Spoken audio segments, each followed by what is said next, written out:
Thank you, Karen. Well, I want to make our time very meaningful here today and present this in a way that I haven't before, because I think too often nourished children kind of gets lumped in as a product or vitamin or just another part of new skin. Let me explain it this way.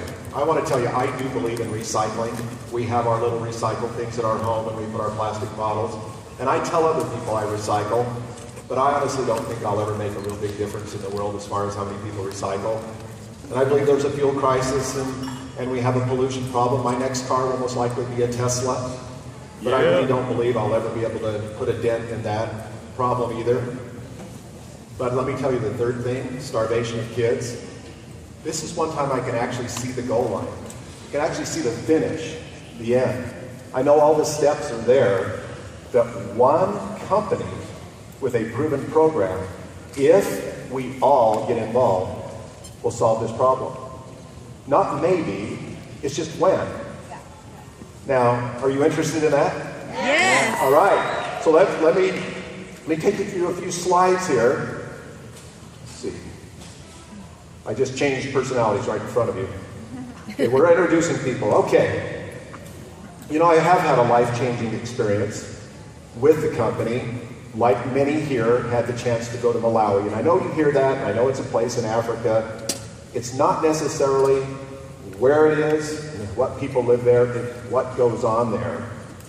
And the fact that you're going to hear from Brent Goddard a little later, who is our company representative who runs this program, that we can do this all over the world.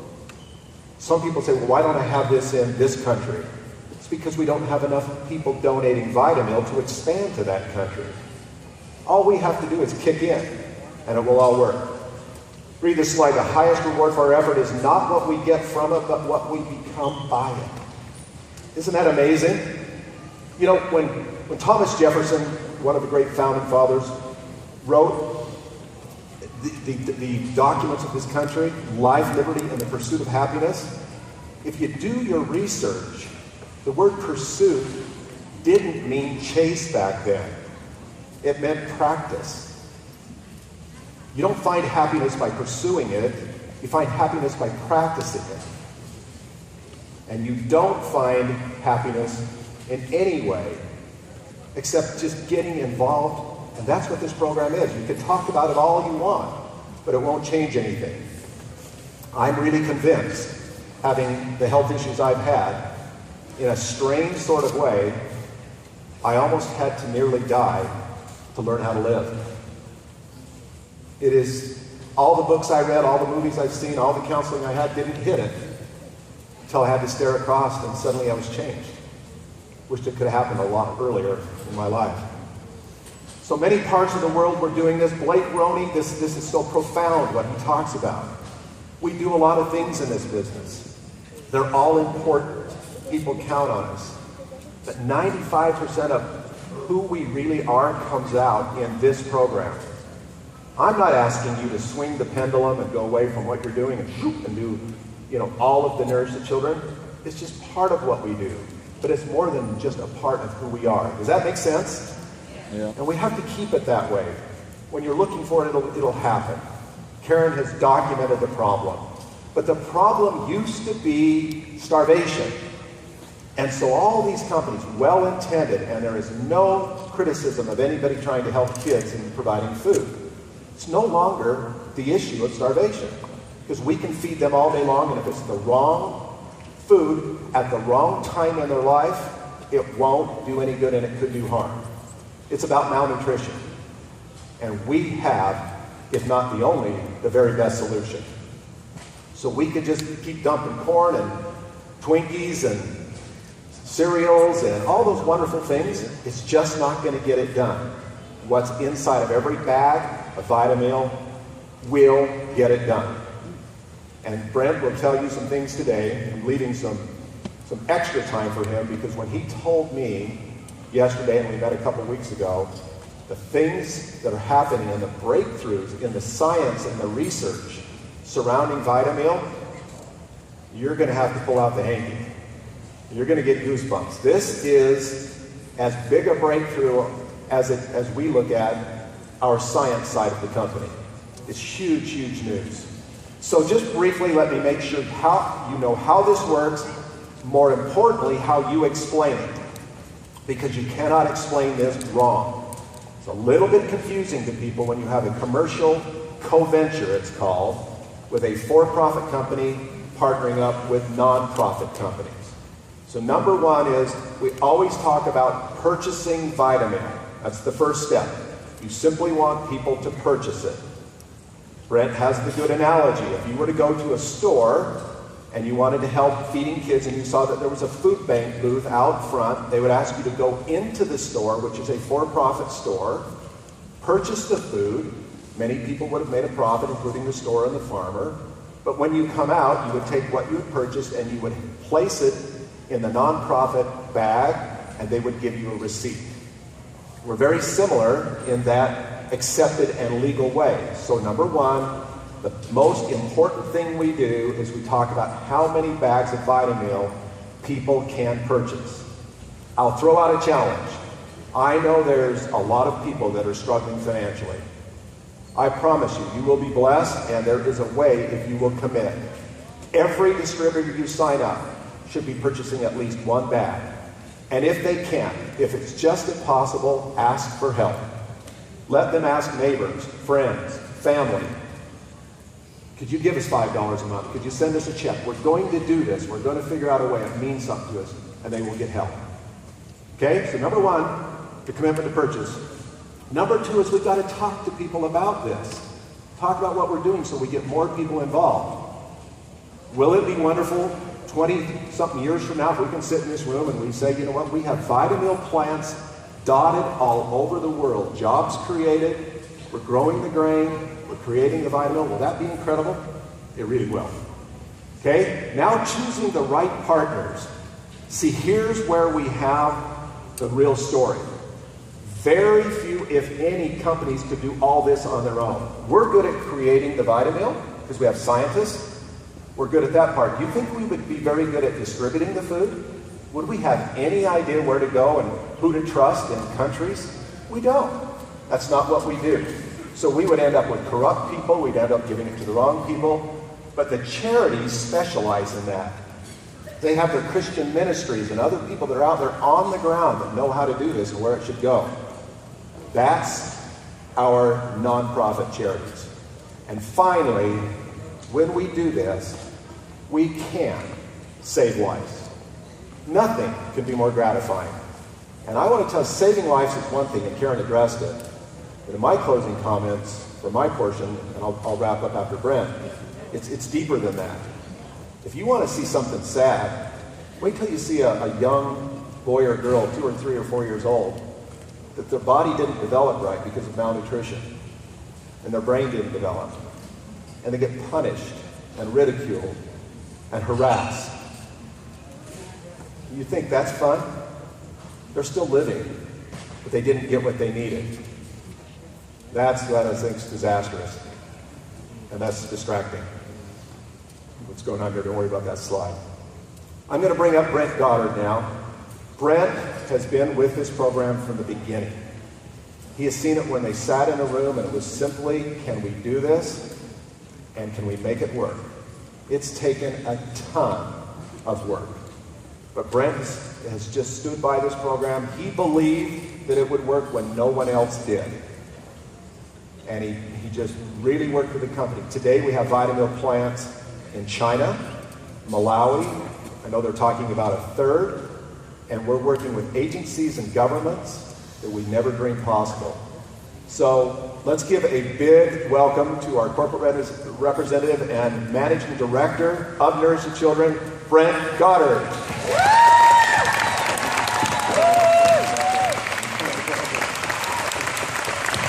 Hello. Oh, what a delight for me to be here with you just for a few minutes. You know, I don't need to be here to tell you how wonderful the program is. These folks do a wonderful job, and they're much better at it. You know, they've been with me in Malawi. They've seen it, and some of you have. Some of you have been there. And you have the opportunity to see it, to feel it, to pick up those children and hold them and see the difference it's made in their lives. You can see the change in their eyes and their skin and their hair and their energy. You've seen the difference. You are making a difference in the world. You are a force for good. That's so wonderful. But what I am here is I have the privilege of being able to be involved every day. Best job in the company. I love it. So I'm just going to give you a little update about some of the things that are happening right now. First of all, I think you ought to know 375 million meals. Could we have imagined that back in 2002 when we began that today we would be feeding 150,000 children every day around the world? Isn't that marvelous? Just so incredible. And let me tell you how that is distributed and what's going on around the world. Let me start with Malawi, one of our favorite countries. Malawi is one of the poorest countries in the entire world in Africa. And as we have visited there and helped there, we have found a model with our charity partner that is doing incredible things. We're working through Feed the Children to reach into what are called community-based child care centers.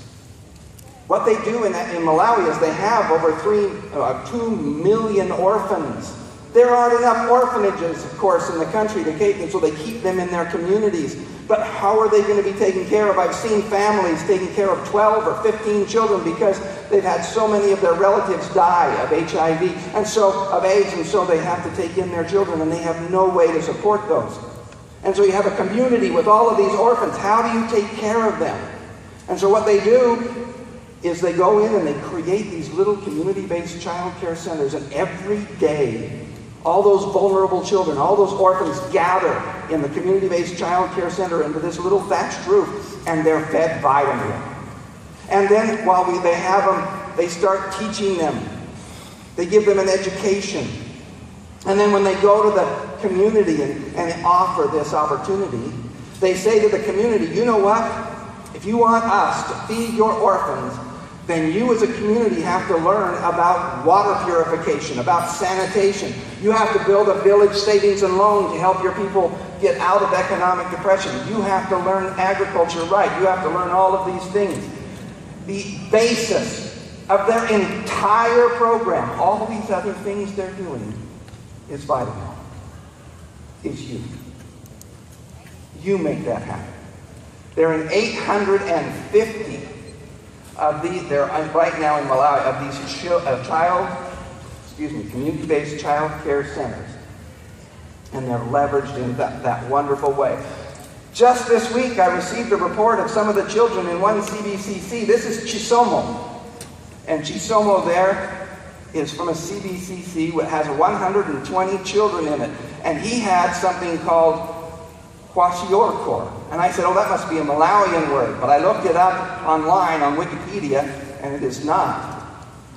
It's the name given to a protein deficiency malnutrition. And I looked at the pictures of the children that have this, and I started weeping. Oh, when they have this terrible malnutrition, it's just beyond words to say what happens to their little bodies. If you want to cry, just look that up on Wikipedia. It's crazy. And this little boy had that, and then he had 5 months now he's been taking the vitamin, and he's well, and he's energetic, and he no longer has that problem. And you know the wonderful thing? Isn't this what we're talking about, dreams? Isn't that what this is what we're about? His dream is to be a policeman. And now he can achieve that dream because of you. Isn't that marvelous? Well done. Now, in Malawi, I just wanted to catch you up on some of the developments we are recently working. I just met with our partner, Feed the Children, and they have some new people and some new research. And it demonstrated dramatically and incredibly the difference in the first 1,000 days of a child's life, 1,000 days from conception. Almost all of the brain development occurs, even before they're born. And they're showing through this research what any disruption during that 1,000 days can ruin a child's brain development and basically change their life. It's critical for there to be good nutrition for that first 1,000 days. And so we sat down and we said, you know what? We need to be taking care of those babies for that first 1,000 days. Because that gives them opportunity for the rest of their life. And that's where we're going. We're expanding, we're growing, we're finding new ways to help children and change lives because of you. And how do we know that works? Well, how do we know that Vitamil can do that? Well, we've been working now for 5 years with the University of North Carolina in Malawi because they discovered something very marvelous. And that is that when you take a baby and the mother is HIV positive, that generally, because of once they start weaning that baby and still drinking milk, they have a transfer of the disease into the baby. And about 95% of these babies were contracting the disease. And they said, why don't we do this?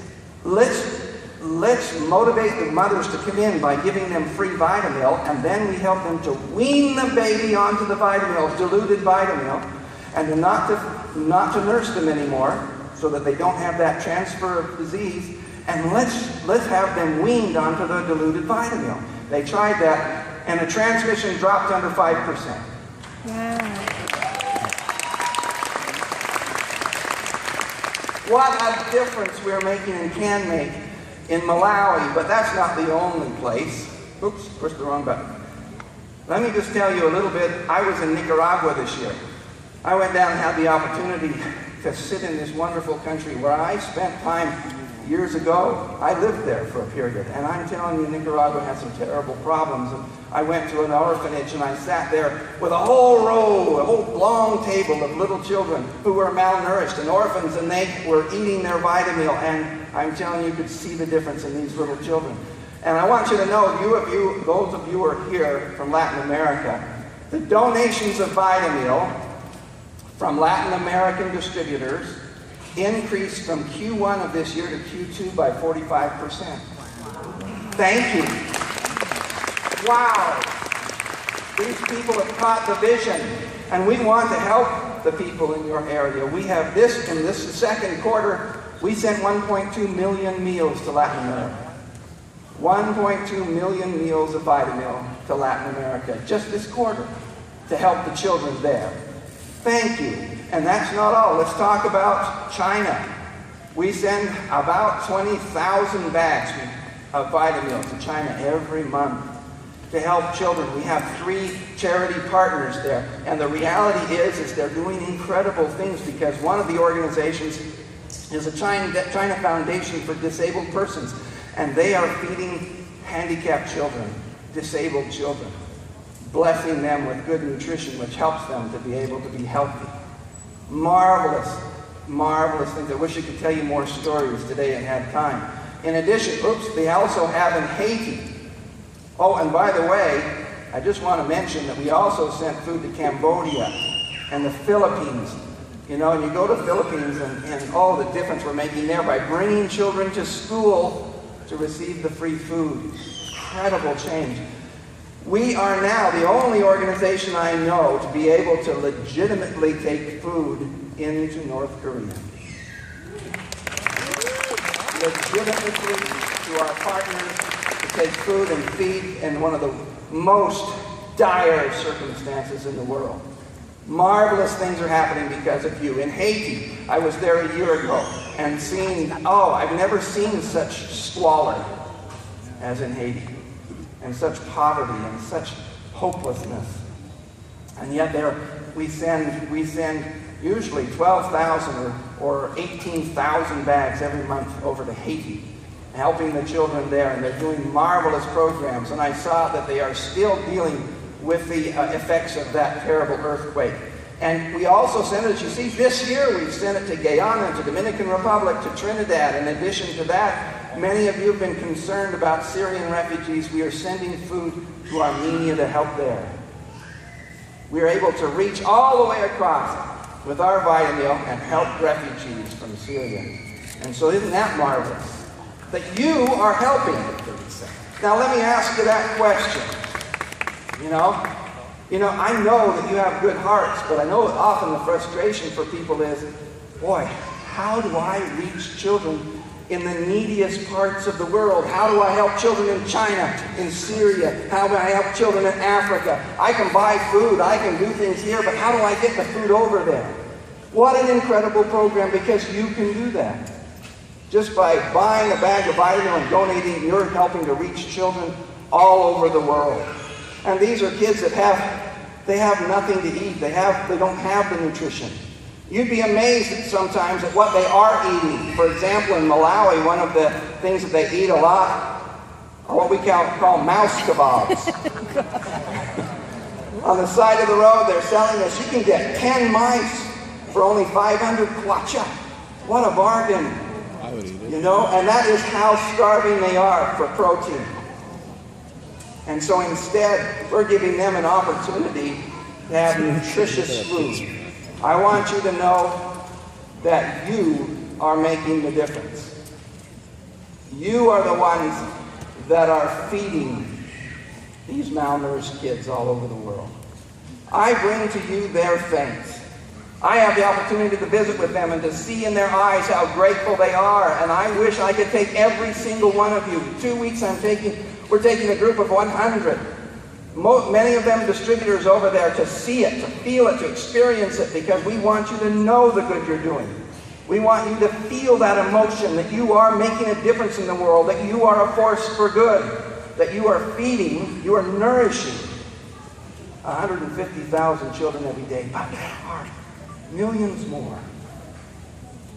And my challenge is to all of you, to each of you, if we could just get our 1 million distributors to buy 1 bag a month, instead of 150,000 children, we'd be nourishing 1 million every month, every day. 1 million!